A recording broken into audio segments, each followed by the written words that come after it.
যে মানুষ বলে না যে বস্তি, হ্যাঁ বস্তি কিন্তু মানুষ ওইভাবে বলে না যে তার বাড়িটা কেমন বা সে কীরকম কাপড় চোপড় পরেছে। প্রথমেই যখন বস্তি বলতে যে কথাটা বোঝায় তখন বুঝেছে তাদের মুখের ভাষাটা কতটা খারাপ। হ্যাঁ, মুখের ভাষাটা কত খারাপ, তখনই আমি প্রথমে বলি বস্তি। আলহামদুলিল্লাহ, ঈদ ভালো কেটেছে। সবার জন্য অনেক অনেক ঈদের শুভেচ্ছা। আমার ঈদটাও ভালো কেটেছে, আশা করি আপনাদের সবার ঈদও অনেক ভালো কেটেছে। তারপরেও ভালো কেটেছে আমরা জানি, তারপরে আপনার মন মানসিকতা অনেকটাই ভালো নেই। সিচুয়েশনটা আসলে খুব খারাপ ছিল, তো আমরা যেহেতু মানুষ, আমাদের কখনো খারাপ পরিস্থিতিতে পড়তে হবে, কখনো ভালো পরিস্থিতিতে পড়তে হবে, তো সব পরিস্থিতির সাথেই যেন আমরা মানিয়ে নিতে পারি, এভাবেই মনটাকে তৈরি করেছি। তো যতই খারাপ আসুক না কেন, অবস্থার সাথে নিজেকে মানায় নিয়ে চলতে পারতে হবে আর কি।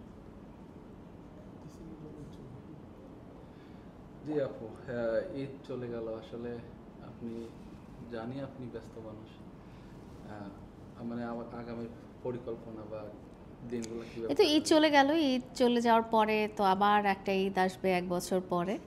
তো ঈদ নিয়ে তো এখন এই মুহূর্তে আর কোনো পরিকল্পনা নাই। লাইফ নিয়ে পরিকল্পনা হচ্ছে যে জীবনে যত বদনাম কামিয়েছি লাস্ট 3-4টা বছরে, সেই বদনামগুলো আসলে দূর করতে চাচ্ছি। যেন একটা 4 বছর আগেও আমাকে লোকজন কেউ গালি দিয়ে কোনো কথা বলতো না, এখন এরকম একটা অবস্থায় পড়ে গিয়েছি যে লোকজন আমার মুখের এমন সব মানুষজন আমার মুখের উপরে এমন সব ভাষা ব্যবহার করে, এমন সব কথাবার্তা বলে। তো ওই জায়গা থেকে নিজেকে ঠিক আগের অবস্থানে ফিরিয়ে নিয়ে যাওয়ার চেষ্টা করছি। আসলে আপনি যে অনেকেই অনেক ধরনের মন্তব্য বা কমেন্ট করে, আপনি যেটা বলছিলেন, আমরা দেখি অনেকেই আপনারা এক সময় মানে ভালো বলতো বা অনেক আপনার ফ্যান ফলোয়ার অনেক আছে, এখনও অনেক নেগেটিভ কমেন্টও আসে এবং ভালো কমেন্টও আসে। আসলে যারা এই যে আপনাদের নিয়ে নেগেটিভ কমেন্ট করে, এদের আসলে আপনি কীভাবে নেন?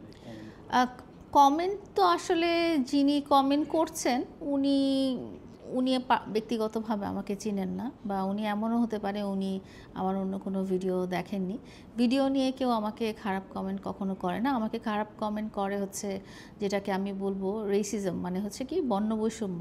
আমার বয়স নিয়ে, আমার চেহারা নিয়ে, আমার স্কিন কালার নিয়ে, বা আমি চিকন না মোটা, এসব নিয়ে লোকজন বাজে কমেন্ট করেন। তো তাদেরকে আমি বলতে চাই যে আপনারা হয়তো আপনাদের মনের আনন্দে একটা কমেন্ট করে চলে যাচ্ছেন, বাট একটা মানুষ তো নিজেকে নিজে বানায় না। তো আল্লাহ তাআলা যদি আমাকে নিজের বানানোর ক্ষমতা দিত, আমি হয়তো সবসময় ওই ইয়াং থাকতাম, সবসময় চেহারা সুন্দর থাকতো, সবসময় ফর্সা থাকতাম, এবং আমার বয়সে আপনারাও আসবেন। তো মানুষকে এইভাবে আপনি যে হেয় করছেন কিছু খারাপ মন্তব্য করে, সেই মন্তব্যগুলো আপনার ক্ষেত্রেও একটা সময় প্রযোজ্য হবে, যখন আপনি সবসময় এত লাস্যময়ী, এত চার্মিং, হ্যান্ডসাম, গুড লুকিং, বা আপনি এরকম যেটা বললাম যে গ্ল্যামারাস থাকবেন না। এটাই আপু, আসলে আপনার আমি জানি যতটুকু আপনার প্রিয় মানুষই আপনাকে নিয়ে বাজে মন্তব্য করে থাকে বেশিরভাগ সময় সোশ্যাল মিডিয়ার মাধ্যমে মানুষকে শিখিয়ে থাকে যে লায়লার বিষয়গুলো, পার্সোনাল বিষয়গুলো, বয়স বিষয়গুলো, এভরিথিং সব কিছু।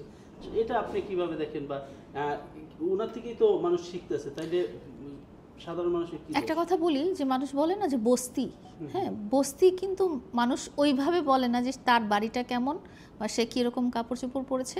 প্রথমেই যখন বস্তি বলতে যে কথাটা বোঝায় তখন বুঝেছে তাদের মুখের ভাষাটা কতটা খারাপ।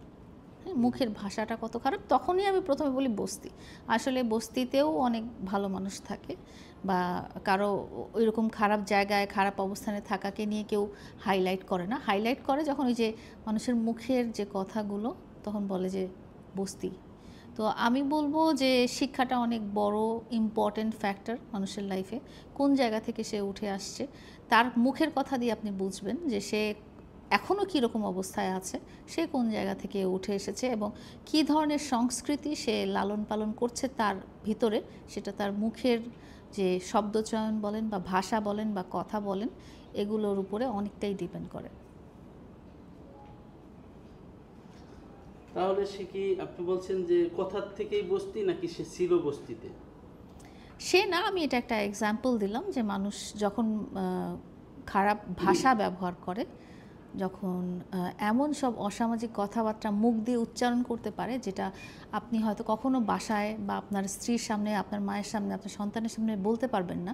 তো কোনো কোনো মানুষ যদি ওই ধরনের শব্দচয়ন করে, ওই ধরনের শব্দের কথা বলে এবং সামাজিক যোগাযোগ মাধ্যমে সেটা প্রকাশ করে বা ব্রডকাস্ট করে, তাহলে আপনারা ধরে নেবেন যে তার মানসিকতাটা কী ধরনের, বা তার ব্যাকগ্রাউন্ডটা কী ধরনের, বা সে এখনও কী ধরনের অবস্থানে আছে। আপু আসলে একটু যেহেতু এই প্রসঙ্গের কথা আসলে একটু জানতে চাই, অনেকেই কমেন্ট করে আসলে যে লায়লা আপু বারবার ভুল করে।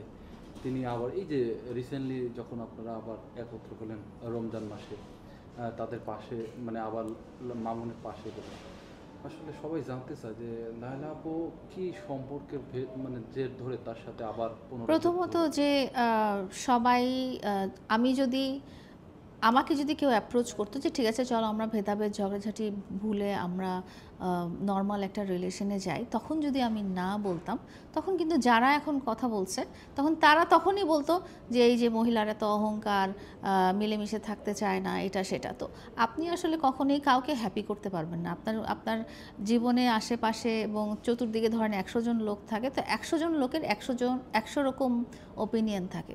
তো এখানে আপনি যে কাজটাই করেন না কেন, এমন কিছু ব্যক্তি আপনি পেয়ে যাবেন যে সেই কাজটাতেই তারা বলবে যে না এটা ঠিক হয় নাই, এটা খারাপ হয় নাই। যখন আমাকে মারা হচ্ছিল রাস্তায়, তখন যে আমি 999-এ কল দিলাম, তখন অনেক লোক বলছে কেন 999-এ কল দিল, এটা সেটা, কি এমন হয়েছে। আবার অনেক লোক বলছে যে কেন একটা লাইভে আসলো, এটা সেটা। হ্যাঁ, পরবর্তীতে যখন আবার আমাকে মারা হলো, তখন যখন আমি 999-এও কল দিই নাই বা লাইভেও আসি নাই, তখন লোকজন বলছে কি তুমি একটা সোশ্যাল মিডিয়া পার্সন হয়ে তুমি লাইভে আসতে পারলা না, সে লাইভে আসলো, এই ধরনের কথা। তো আমার আসলে সবার কথা বা সবার মন জোগায় থাকা সম্ভব না, কারণ সবাইকে আমি হ্যাপি করতে পারবো না। আমার জন্য যেটা, আমি নিজের বুদ্ধি বিবেচনায় যেটা সঠিক, সেটাই আমাকে আসলে করতে হবে। আসলে আমরা দেখেছি আপনি যেদিন মানে মামুনির সাথে দেখা করলেন বা ওর সাথে আবার পুনরায় সাক্ষাৎ হলো, মিট হলো, মামুন কিন্তু বলেছে যে আসলে আমরা আর আগের সম্পর্ক নেই, আমরা বন্ধুত্বের সম্পর্ক, একসাথে বিভিন্ন জায়গায় বিভিন্ন বিষয় উদ্বোধন করব, এই টাইপের একটা কথা বলছে। আসলে আপনি সত্য কথা বললেন, প্রথম কথা হচ্ছে যে এরকম একটা লোকের কথা আমি আর পিছনে ফিরে যেতে চাই না, এরকম একটা লোকের কথা আমি আর মনে করতে চাই না। এবং যেই মানুষটার জন্য আমার জীবনে এত বদনামি হয়েছে, এত খারাপ হয়েছে, এবং এমন একটা পজিশনে, আমি খারাপ পজিশনে পড়ে গেছি যে এখন যে কোনো লোকই আমাকে গালি দেয়। মানে রাস্তাঘাটে যে কোনো মানুষ, যার কোনো যোগ্যতা নাই, যার আমার সাথে কম্পেয়ার করার মতো কোনো কোয়ালিফিকেশন নাই বা কোয়ালিটি নাই, তারা ইভেন আমাকে গালিগালাজ করে বা একটা খারাপ কথা বলে দেয়, কারণ ওই মানুষটার জন্য। ওই 5 বছর আগে তো আমি এই ধরনের কথা মানুষের কাছ থেকে শুনতে পারতাম না। তো ওই মানুষটার ব্যাপারে আমি আসলে কোনো কথাই চিন্তা করতে চাই না, কোনো কথাও বলতে চাই না, কারণ আমি তার জন্য 5 বছরে যত সম্মান হারিয়েছি, সেটা আমার রিকভার করতে আরও অনেক দিন লাগবে। আমি আমার 5 বছর আগের জীবনে ফেরত যেতে চাই, যেখানে আমার রেসপেক্ট ছিল, যেখানে আমার সম্মান ছিল, যেখানে আমি আমার ব্যাকগ্রাউন্ডে ছিলাম। একটা মানুষ যখন আপনার লাইফ পার্টনার হয়, জীবনসঙ্গী হয়, আপনার জীবনসঙ্গী যদি একজন চোরও হয়, তখন কিন্তু আপনি আপনার জীবনসঙ্গীকে সাপোর্ট করবেন যে সে কীভাবে ভালো করে চুরি করে আসতে পারে। বা সে যদি একজন ঘুষখোর মানুষও হয়, দেখা যাবে তার স্ত্রীও ওই ঘুষের টাকাটা নিয়ে আলমিরাতে যত্ন করে রেখে দিচ্ছে, কারণ সবাই চায় যে তার লাইফ পার্টনার ভালো থাকুক। হয়তো কোনোভাবে দেখাচ্ছে যে সৎ উপায়টা কী, সে যদি মানতে না চায়, তাহলেও তার স্ত্রী তাকে সাপোর্ট করে আসছে। তো যেই লোকটার সাথে আমি এতদিন সম্পর্কিত ছিলাম, সে যত খারাপই হোক না কেন, যত খারাপ পজিশন থেকে উঠে আসুক না কেন, আমার একটা দায়িত্ব ছিল যে না ঠিক আছে, সে যত কিছুই করুক তাকে আমার সাপোর্ট দিতে হবে, কারণ তাকে ভালো রাস্তায় আনতে হলে তাকে তার পাশে আমাকে থাকতে হবে। এবং ইনশাল্লাহ আল্লাহ কোনো দিন ঠিকঠাক করে দেবে। বাট দেখা গেল যে 5টা বছর পরে কিন্তু সে তার আসল রূপেই ফিরে গেল, মানে ওই আগের রূপটাতেই কিন্তু সে ফিরে গেল। মানে 5 বছরে আমার যে শিক্ষা ছিল, 5 বছরে আমার যে এফোর্টটা ছিল তার প্রতি, যে তুমি একটা ভদ্র সমাজে মুখ দেখাতে পারো বা ভদ্র সমাজের লোকজন তোমাকে গালি না দিয়ে একটা ভালো অবস্থান, তাকে ভালো করতে যে আমি তার অবস্থানে চলে গেছি। মানে আপনি নিচু কাউকে উপরে টেনে উঠাতে যেতে দেখা গেছে যে আপনি আবার ওই নিচে চলে গেছেন, আপনি নিচে পড়ে গেছেন। তো আমি ওরকম নিচে পড়ে গেছিলাম। তো আমি এই কথাটা আর মনেই করতে চাই না। এই তো তাকে নিয়ে আমি আর কিছুই মনে করতে চাই না। আসলে তাকে দিয়ে মনে করবেন না। আপনি এর আগেও অনেকবার বলেছেন যে ওর সাথে আমি আর বিশেষ করে কখনো যোগাযোগ করার চেষ্টা করব না। কেননা আমরা দেখেছি আপনাকে, আমরা ভিডিওর মাধ্যমে দেখেছি মামুন আপনার উপরে প্রচুর টর্চারিং করেছে, তারপরেও আপনার আসলে সুন্দর একটা মন আছে, সহজেই সবাইকে বিশ্বাস করে বসেন। আসলে এই যে বিশ্বাসের জায়গা থেকে মামুনের সাথে আবার যুক্ত হয়েছিলেন, আবার মামুন আপনার সেই বিশ্বাস ভঙ্গ করেছে, নতুন করে কি মামুনের পাশে যাওয়ার আর কোনো না না না, মানুষ ওই যে বললাম না যে আমার মাথায় একদম বজ্রপাত হয়েছে এরকম অবস্থা।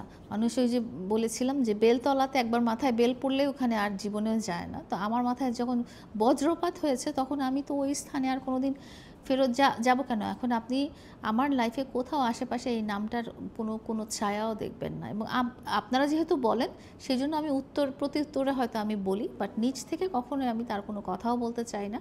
তার কোনো আশেপাশে কোনো কিছু নাই, কোনো রকম যোগাযোগ, কোনো রকম সম্পর্ক, কোনো রকম চিন্তাভাবনা আমি মনেই করতে চাই না। আমি ভুলে গেছি এবং সেটাতেই আমি খুব ভালো আছি আলহামদুলিল্লাহ। এবং আপনি অনেক সম্মানী একজন ব্যক্তি, আপনার যথেষ্ট সম্মান রয়েছে, এবং আমরা জানি যে আপনি একজন উচ্চবিত্ত ফ্যামিলির সন্তান। আসলে মানুষদেরকে আপনি সবসময় ভালোবাসেন, অথচ এই যে মানুষগুলো আপনার সরলতার সুযোগে সদ্ব্যবহার করে, আসলে এইদের উদ্দেশ্যে আপনার কি বলা আছে যারা আপনাকে শুধু ইউজ করে? একটা কথা কি যে আমি খুব সিম্পলি বড় হয়েছি, এবং আমি আমি যেটা বিশ্বাস করি যে কখনো কখনো কোনো মানুষ হয়তো আমার কেন ক্ষতি করবে, আমি যদি তার ক্ষতি না করি তাহলে তো তার তো ক্ষতি করার কথা না। এবং আমি সবাইকে সহজেই বিশ্বাস করি, কারণ কেন একটা লোক আমাকে মিথ্যা কথা বলবে। কিন্তু দেখা গেছে যে খুব আপন করে নিয়েছি, এমন সব মানুষজন আমাকে এমন সব প্রবলেমে ফেলেছে, এমন সব অবস্থার মধ্যে রেখেছে যে বলার মতো না। তো বারবার বিশ্বাস করার ব্যাপারটা হচ্ছে, একটা মানুষকে আমি প্রথমেই খারাপ চিন্তা করি না, প্রথমেই একটা মানুষকে দেখে আমি তার প্রতি কোনো খারাপ ইমপ্রেশন রাখি না। প্রথমে একটা মানুষ আমার কাছে খুব ভালোই থাকে, আমি যতটা সম্ভব ভালো ব্যবহার করি, এবং আমার ধারণা যে একটা মানুষ যখন কারোর সাথে ভালো ব্যবহার করে, ইন রিটার্ন তার সাথে খারাপ ব্যবহার করাটা খুব ইজিলি পারা যায় না। কিন্তু দেখা গেছে যে খুব কাছের করে নিয়েছিলাম এমন সব মানুষজন আমার বিশ্বাসভঙ্গের কারণ হয়েছে, আমার সাথে এত এত এত খারাপ ব্যবহার করেছে যে বলার মতো না। তো তাদের উদ্দেশ্যে আমি কিছুই বলবো না, কারণ সবাই আসলে একরকম না। সব মানুষকে আমি যদি ওই ব্যক্তিটার কাতারে ফেলি তাহলে হবে না।